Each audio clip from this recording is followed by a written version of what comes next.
Universities are, at their heart, a collection of intellectual talent and energy, and they can be an anchor in their communities, provide meaningful work and enrichment through inquiry, public discourse, athletics, music and the arts, and be a source of innovation and creativity directed at the shared problems of the day. It makes sense, then, for universities to lead on the major societal challenges of our day, like climate change. Climate change is a human problem, driven by human activity and creating growing threats to our health and prosperity, and to equity, now and into the future. Addressing this challenge is in part a scientific challenge that is technically complex, yet it's also a question of values. For these and other reasons, efforts to address climate change should be inclusive of all types of expertise and all perspectives in order to make the progress that is so urgently needed. Furman University and the university's Shy Institute for Sustainable Communities are committed to working on climate change,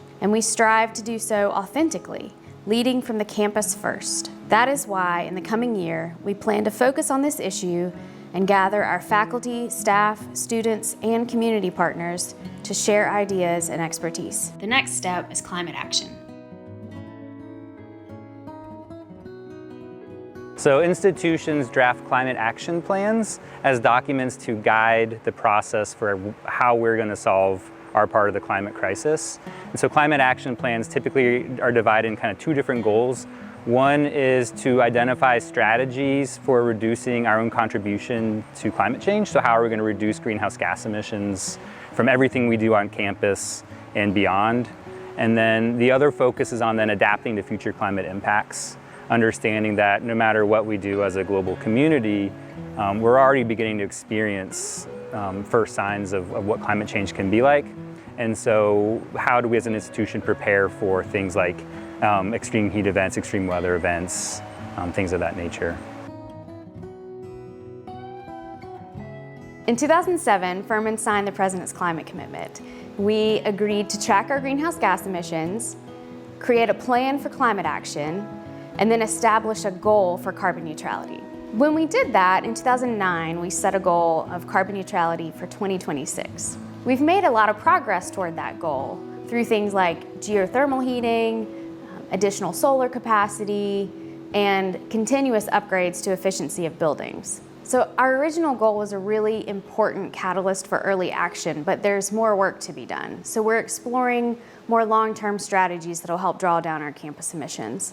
And some of those strategies are things like adding additional renewable energy sourcing, electrifying our vehicle fleet, or even improving our building design and construction standards. So our updated climate action plan will set a new goal for carbon neutrality based on the best available science and the need for accelerated progress.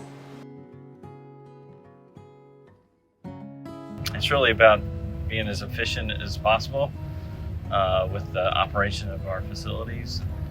You know, energy costs are continuing to rise, natural gas and electricity, so it's really in our interest to be as efficient as possible, save dollars, and by saving dollars, we're using less of that energy and also reducing our carbon footprint. The Climate Action Plan is really important for the university. I mean, the Shy Institute is doing a lot of work off campus around climate action, climate resilience in communities, and so it's important for us to be authentic and demonstrate that we're also tackling the challenge right here on campus. So that would be one reason it's important. There's also just the big global reasons that this is so important is that, like, the science tells us we need to cut global emissions by about 50% between now and 2030.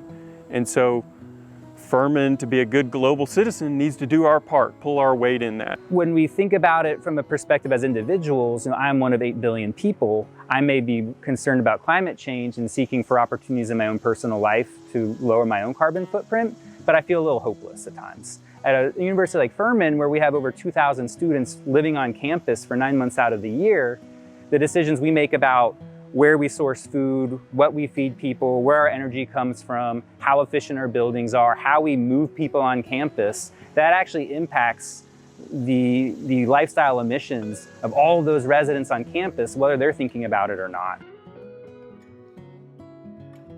We received a grant from Second Nature to help us model some of the emission strategies and help us understand their effectiveness and also their cost and feasibility. We're going to use that information to help engage the community and answer questions and educate to figure out what is the right path forward for Furman. Part of that path will be figuring out a way to incorporate climate action into the university's strategic plan. So implementing climate action is difficult. And so it's going to be important for us to continually be adaptive with this plan and monitor our greenhouse gas emissions every year and make sure that we can pivot when needed and continue to make progress.